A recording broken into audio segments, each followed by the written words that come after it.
the approach we take at Panos towards photographing in other parts of the world, particularly in somewhere like Africa, where photojournalists invariably make the mistake of either being Afro-pessimists or Afro-romantics. So by which I mean, on the one hand, they want to portray the country as a basket case with just misery, destruction, grinding poverty, or on the other hand, where they take an ethnographic approach, a sort of man at one with nature and living in total harmony, both of which are fraught with problems, particularly the latter, because I think that kind of ethnographic approach is almost like something from the 19th century when we look at it now. But there's this whole middle area that is ignored by photojournalists. I mean, people in Africa, they live their lives, they have normal lives, they have the same desires, they enjoy the same things, they do the same things as anyone anywhere else. And I think this story by Chris Coylan of cycling of the Tour de Burkina Faso is a classic example of that. Essentially it's about bicycle racing. It happens to be in Burkina Faso, and from that you get a flavour of Burkina Faso.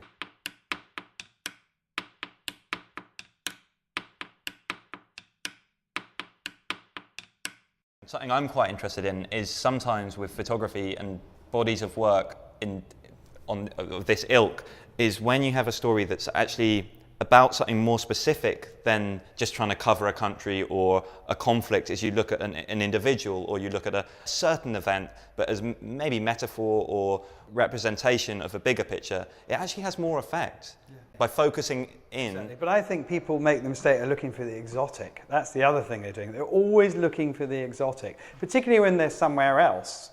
They're looking for the exotic. They miss the everyday, they miss the important. Because they're looking for the exotic. And I think wherever possible, I encourage Panos photographers to look for the everyday, to look for what's important. And trust that they will make it interesting. Yeah, exactly. Working at newspapers is very different to working on your own long-term projects. A newspaper, I think, gives you good discipline in meeting deadlines and in learning how to get the picture out quickly. But from a documentary sense, I think you do have to unlearn some things. It's not about the single image with long-term projects, whereas with newspapers, all they ever want is one picture, you know. I won the Luis Valtuena Humanitarian Photography Award, which is run by Médicos del Mundo, a Spanish NGO. The prize was a grant to cover one of their projects anywhere in the world. So they immediately presented me with a map and showed me their projects all over the world, and I saw Western Sahara instantly. It was always a place that I was interested in Africa, because it's so obscure and so out of the media spotlight, that I said, yes, this is where I want to go. I didn't have any preconceived ideas. I mean, I really thought I could do something interesting during the day. The idea was a reaction to the situation I found, and I was just really shocked by, first of all, the numbers, and secondly, just how forgotten they are, you know. Nobody really knows that these people are there. I think it was after 3 or 4 days, I just thought, you know, I mean, it's like they're living in darkness here. Like, it's one long night for these people. So why don't I just shoot it all at night time? When I had the idea, it just instantly felt right. What's interesting about the work that he produced in Western Sahara, and I think that's true of so much work now, is that there's so much more of the photographer that goes into creating photography now. I mean, I think if we look back here, these are kind of, they're not standard pictures. That would be doing them a disservice, but they are within a classic black and white photojournalism style. Yeah. Exactly, and it's a language and a language that some people find very difficult to give up, but it is a language that was. But it's also a language, and it's a language we understand. Whereas I think going to these stylized, and they are stylized portraits, makes you really have to think a bit more than if they were on the hoof kind of. I think there's more that the photographer has to think more about what they're trying to get across, what they're trying to say. How can they represent that visually? There was a neighborhood not far from where I lived in Kabul, which had a really busy bus station across from the main courthouse. And at that bus station, there were about a half dozen box cameras set up. These large wooden boxes sitting on top of very heavy, rather awkward tripods. They create small black and white photo IDs of people who are coming and going, Whether it's for a driver's license or some sort of registration, people come to this place for the sole purpose of having these small photos made, and they're made pretty much on the spot. As I was chatting with one of the photographers and watching the people as they came to sit to have their photos taken, I decided I wanted to see what the camera looked like on the inside because the photographer kept opening the small door on the back of the camera and I was really just curious. So when I looked inside, there was this amazing, beautifully lit reflection of the person who was having their portrait taken on the glass, on the inside of the camera. And because these cameras are not particularly well taken care of, they're old, the glass is old and textured, it's scratched, it's stained with chemicals, there was a really interesting quality on the glass on which the reflection of the person was captured. So I really just started to play around with that a little bit.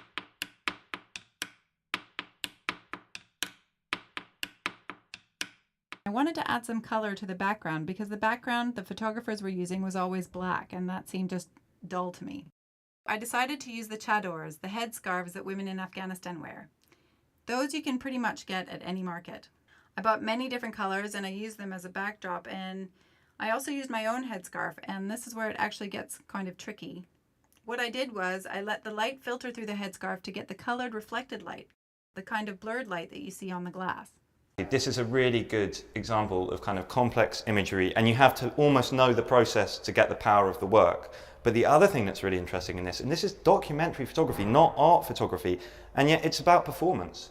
Part of the work is her putting the veil on the camera, which, you know, that kind of performance and self-portrait, you know, or self-referential used to be, you know, the art world, and now this is in documentary photography. Exactly. And that's that whole crossover that's happening. I think, you know, collaborations, certainly in the way I work, are a very powerful way of putting a message across.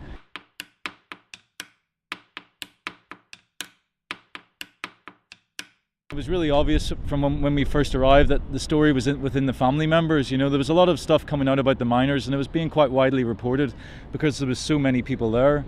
But actually, you know, when you started speaking to the families about what they were going through, that seemed equally as harrowing and equally as traumatic. There were a lot of press there from all over the world. You know, everyone wanted to get a story.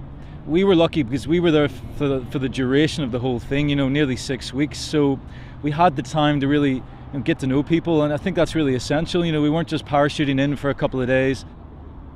The government set up this system where family members and the miners could correspond with each other, and they sent these packages called doves, and a big metal chute would come up, and inside that chute there'd be packages of letters. You know, they were sending t-shirts down, fresh socks, underwear, bits of soap, you know, other kind of essentials, and even magazines and CDs and that sort of stuff. We couldn't physically go down into the mine, that was clear. But obviously the footage that was coming out, there was some great stuff, but it was all edited and controlled by the government. So, you know, we really wanted to kind of see from a first person perspective some really kind of unedited raw footage, you know, and there's only one way you could do it, and that was obviously through sending the camera down there. All the guys in the team were very clear that we didn't really want to give Edison any instructions. We had the camera down there for about 3 weeks and we hadn't received the SIM card back up. We hadn't got it. The day before he got out, and this is when we really knew that they believed they were going to escape, he sent it up inside a pair of socks, and we got it. And seeing this guy who, you know, obviously was tormented but was finding his own way to deal with it, finding his own way through running for miles and through pulling, you know, bits of machinery around the mines. It was absolutely crazy, you know, seeing these pictures. And so by the time I actually got back to Santiago and then flew to New York, the pictures were already flying out all over the place, and it was just unbelievable the distance that they went. And it was fantastic to see that, you know, Panos were able to get them in front of so many people across the world. The aesthetic of the picture is equally as important as the content. Yes. It's not just that you got down there. To be honest, the fact that it's gritty and kind of not particularly amazingly taken photographs actually adds to it. It becomes more real. But it's interesting that Panos will deal with these pictures because they see the importance of them as documents. Yeah, it's a very important document. I mean, it's as much a historical document as the picture we discussed much earlier of the Saatchi and Saatchi poster on the Berlin Wall. Yeah. I mean, they're equally valid. It's kind of, I love that idea of photography being a bit like pointing at something.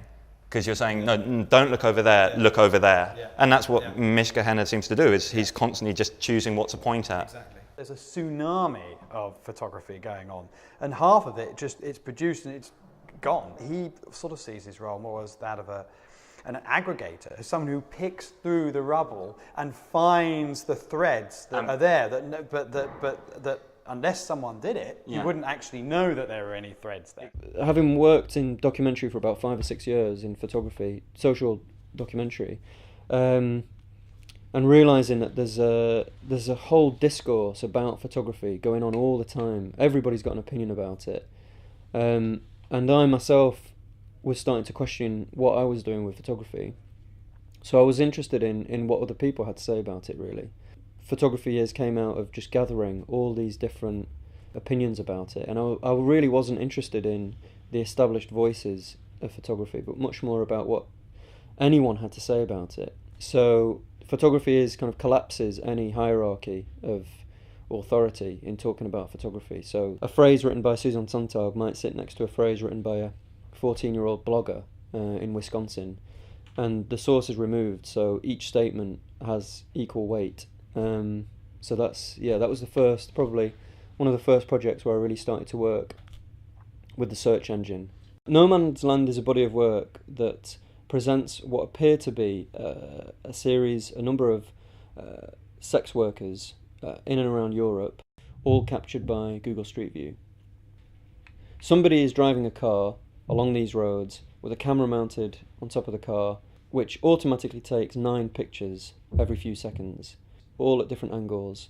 I'm simply coming along and choosing one of those viewpoints and framing the shot so that it works. And in that sense, I see myself as working as a photographer. Google Street View in itself doesn't tell a story. It needs people to interpret it. It needs people to make sense out of the huge, vast amount of images that it produces. And I think that that's what I'm doing with No Man's Land.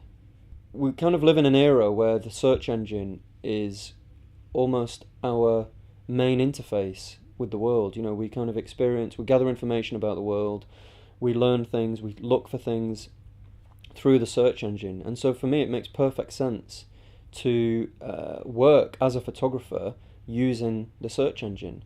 I think Panos photographers cover issues in a more in-depth way than a lot of the agencies. I mean, a lot of the other agencies may look at the more sensational stories, the bigger stories around the world, but with Panos what you see are stories often that you won't have heard of before, in places that are more remote, more secluded, and they really bring that out, you know, and cover those issues in a passionate way, and you can learn a lot from looking at a Panos website, and just those collection of stories that might be on the front page, very likely to be from issues that are neglected and that need exposure and need to be talked about. I think it's why I'm a photographer and not a filmmaker. I like the fact that you just keep adding and that you know, there's no full stop.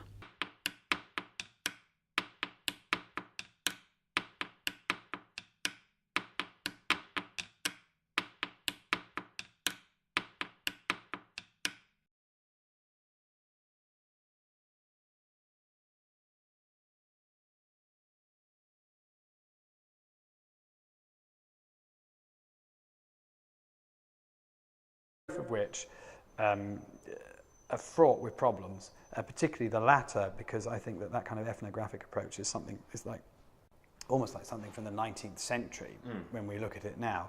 But there's this whole middle area that is ignored by photojournalists. I mean, people in Africa, they live their lives, they have normal lives, they have the same desires, they enjoy the same things, they do the same things as anyone anywhere else. And I think this story by Chris Coylan of cycling of the Tour de Burkina Faso is a classic example of that. Essentially it's about bicycle racing. It happens to be in Burkina Faso, and from that you get a flavour of Burkina Faso.